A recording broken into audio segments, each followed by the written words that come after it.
The email hits at 11:47 on a Tuesday morning while you're microwaving leftover rice. Subject line from a law firm you've never heard of. Estate of Margaret Kessler, deceased. You almost delete it as spam. Then you open it, and by the time you finish reading, the rice is cold and you're sitting on your kitchen floor with your back against the cabinet, staring at a number with 6 zeros in it. $2,140,000. Your great aunt, the one who sent you a $20 bill in a birthday card every year until you were 16 and then just stopped. No explanation, no falling out, just silence. Turns out she wasn't cheap, she was patient. She spent 40 years buying small positions in Procter & Gamble and Johnson & Johnson and letting them compound in a brokerage account nobody in the family knew existed, and now it's yours. This is level 1, not the money. The moment right after the money, when your brain hasn't caught up to your bank account yet and every decision you make in the next 90 days will either build something or burn it down. Here's the part nobody tells you at 11:47 on a Tuesday.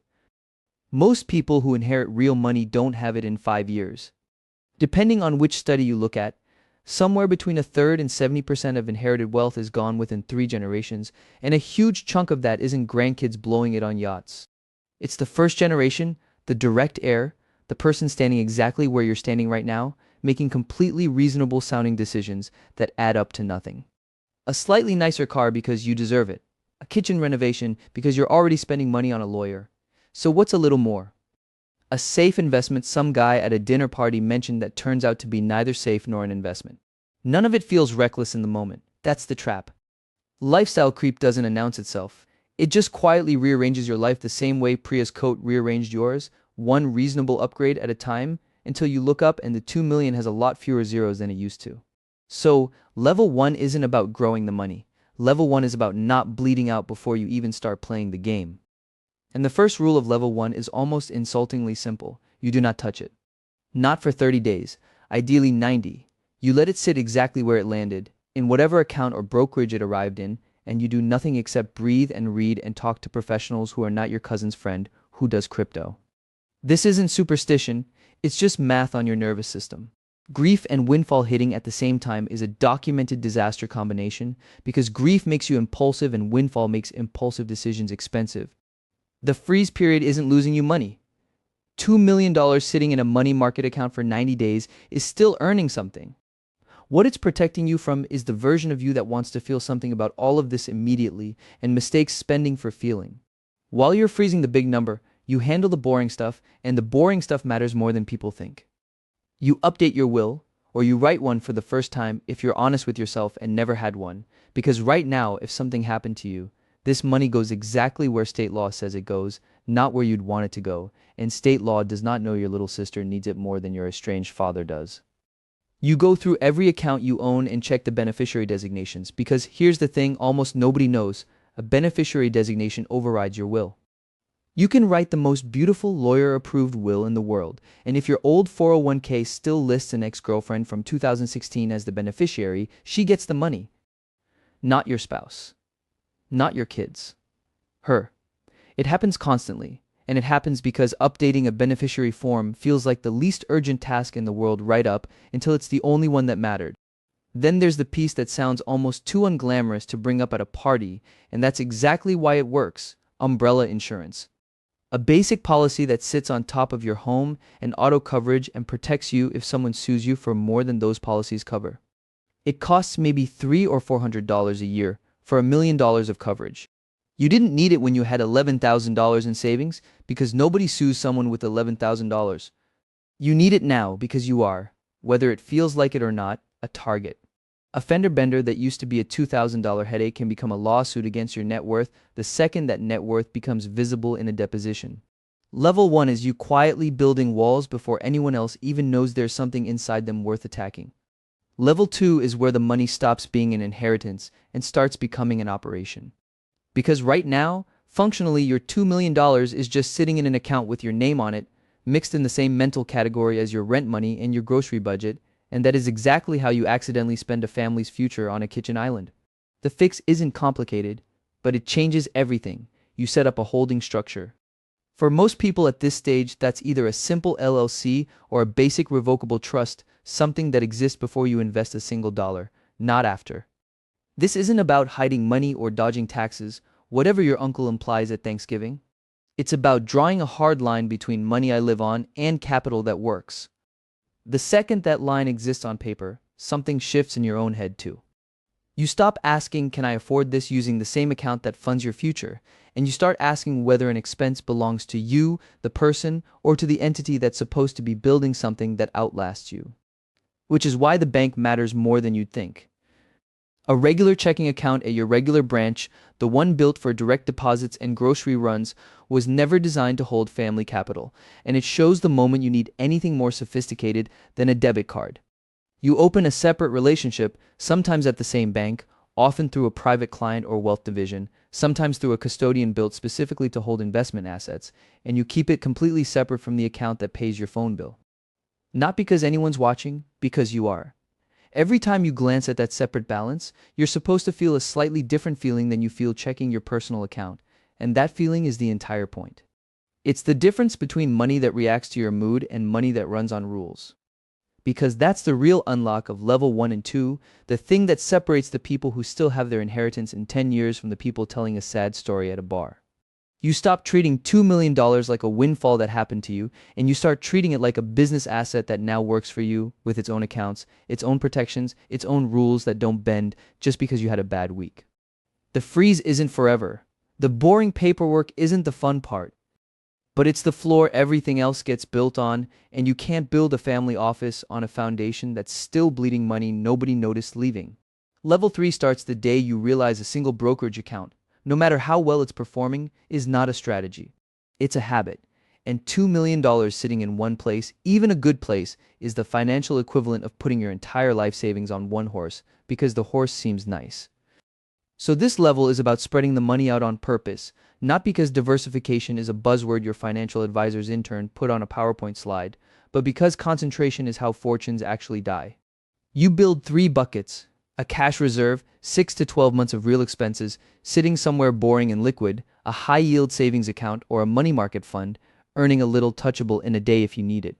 Then broad index funds, the unglamorous kind, total market and international, because you're not trying to beat the market, you're trying to own it, quietly for 30 years. And then real estate, either a rental property you actually manage or a REIT if landlording sounds like a second job you never applied for, because real assets behave differently than paper assets when inflation shows up uninvited. None of this is exciting. None of this will make a good caption. That's the point. Boring is the entire strategy at this level. And while you're moving money around, you do something that sounds almost too formal for someone your age holding a fortune they didn't earn. You set up a revocable living trust. Not because you're dying anytime soon. Because probate is slow, public, and expensive, and without a trust, your $2 million becomes a court document with your name on it the moment something happens to you, sitting in a queue behind divorces and DUIs, taking 6 to 18 months to distribute while lawyers bill by the hour against your family's own money. A trust skips that line entirely. Assets titled in the name of the trust pass directly to whoever you named, privately, usually within weeks, not years. You can amend it, dissolve it, control every asset inside it exactly like you did before. The only thing that changes is what happens the day you're not the one making decisions anymore. This is also, quietly, the first moment you start thinking generationally instead of personally. A trust isn't really about you, it's about the version of your family that exists after you don't. Level 4 is where the money stops being just yours to manage and starts becoming a tax problem worth solving properly. Because at $2 million, the difference between doing this right and doing this casually is not a rounding error. It's a car, sometimes it's a house. Start with asset location, which sounds like asset allocation's boring cousin, but actually saves you real money every single year. It's not about what you own, it's about where you own it. Bonds and REITs that throw off regular taxable income belong in tax advantage accounts, IRAs, 401ks, where that income isn't taxed the moment it lands. Growth stocks and index funds you're not touching for decades belong in your taxable brokerage account because long-term capital gains get taxed at a lower rate than ordinary income anyway. Put those in the wrong buckets, and you're voluntarily paying a higher tax rate on money that didn't need to be taxed that way at all. Most people never even learn this distinction exists. It's not advanced, it's just never explained to anyone outside the industry that profits from you not knowing it. Then there's tax loss harvesting, which sounds like something only hedge fund guys do and is actually available to you with almost no effort. When part of your portfolio dips, you sell the loser, realize the loss on paper, immediately buy something similar, not identical, the IRS has rules about that, and use that loss to offset gains elsewhere or up to $3,000 a year against your regular income. Done consistently, this alone can save you thousands of dollars annually, money that just stays in your pocket instead of the government's, and it costs you nothing except a little bit of attention. And then charitable giving, if that's part of your picture, gets its own vehicle. A donor-advised fund lets you dump a lump sum in during a high-income year, take the tax deduction immediately, then decide over years, even decades, which charities actually get the money. You get the tax benefit now. You get to be thoughtful about the giving later. It's the difference between writing a check under pressure every December and actually building a giving strategy that means something. This is usually the exact point where people either level up or quietly go broke trying to DIY something they were never trained to DIY. You've seen it happen. A guy 2 towns over inherited close to this much, tried to handle his own tax filing because he figured TurboTax could handle anything, and missed the asset location piece entirely. Bonds sitting in a taxable account for 3 straight years, paying ordinary income tax on interest that could have been sheltered. The CPA who eventually untangled it estimated he'd overpaid by almost $11,000, gone permanently, because nobody was in the room checking his work. Somebody else skipped the trust entirely, figured a will was enough, and when he passed unexpectedly at 51, his family spent 14 months and just over $31,000 in probate and legal fees waiting for money that could have transferred in under a month. These aren't hypotheticals. This is what happens when you treat a $2 million inheritance like a slightly bigger version of your old checking account instead of what it actually is now, an operation that needs actual expertise running it. Which is exactly why Level 4 means hiring your first real team, and it's smaller than you think. A fee-only fiduciary advisor, someone paid a flat fee or a percentage of assets, not commission, legally required to act in your interest instead of selling you whatever pays them the most. A CPA, not the seasonal one at a strip mall in April, someone who works with you year-round on the asset location and harvesting strategy, not just the filing. And an estate attorney to actually draft and maintain that trust properly, because a trust you found in a template online is barely better than no trust at all the moment it's tested. 3 people. That's the whole team at this level. It costs you real money every year, and it saves you multiples of that same money every single year you have it in place. This is genuinely the exact roadmap I lay out, level by level, in the book this video is built from, the account structures, the trust language to actually ask your attorney for, the specific questions that separate a fiduciary from someone just wearing the title. It's discounted this week only, links below, and if you're standing exactly where you are right now, holding money you don't fully know how to structure yet, it's the fastest $90 you'll ever spend relative to what it protects. Because here's how you know you've actually outgrown personal finance and walked into family office territory. Your Google searches stop being best index funds and start being how does a trust interact with a donor-advised fund? You stop Googling at all, honestly, and start emailing 3 professionals instead. The money stops feeling like a windfall you're managing and starts feeling like a small, quiet company you happen to run, with its own books, its own rules, its own people. That shift is level 5, and it happens faster than anyone tells you it will. Level 5 doesn't announce itself with a mansion or a floor of staff in matching lanyards. Nobody hands you a brass plaque. You don't wake up one morning with a chief investment officer waiting in your kitchen. At the $2 to $5 million range, a family office looks almost embarrassingly small from the outside. Sometimes it's a shared drive with folders named trusts, insurance, tax, estate. Sometimes it's a single spreadsheet that took you a weekend to build and now runs your entire financial life. The mansion and staff version is what people picture because that's what gets filmed. The real version, the one that actually works at your size, is quieter than that. It's structure. It's rules written down before you need them instead of decisions made in a panic after something's already gone wrong. The first real document you build at this level is something called an investment policy statement, and it sounds like paperwork only a hedge fund would bother with, but it's really just you on a good day writing a letter to yourself on a bad day. It says what you actually own and why. It says how much risk you're willing to carry, in plain numbers, not vibes. It says what triggers a rebalance, what percentage in any one stock is too much, what happens if the market drops 30% and every instinct in your body is screaming to sell. You write this down while you're calm, sitting at your kitchen table on a Tuesday afternoon, specifically so that panicked future version of you has something to follow instead of something to invent. Most people never do this. Most people make their biggest financial decisions in the exact 15 minutes they're least equipped to make them, during a crash, during a death, during a divorce. The investment policy statement exists so the crisis version of you inherits a plan instead of a blank page. Alongside it comes something less technical and honestly harder to write: family governance.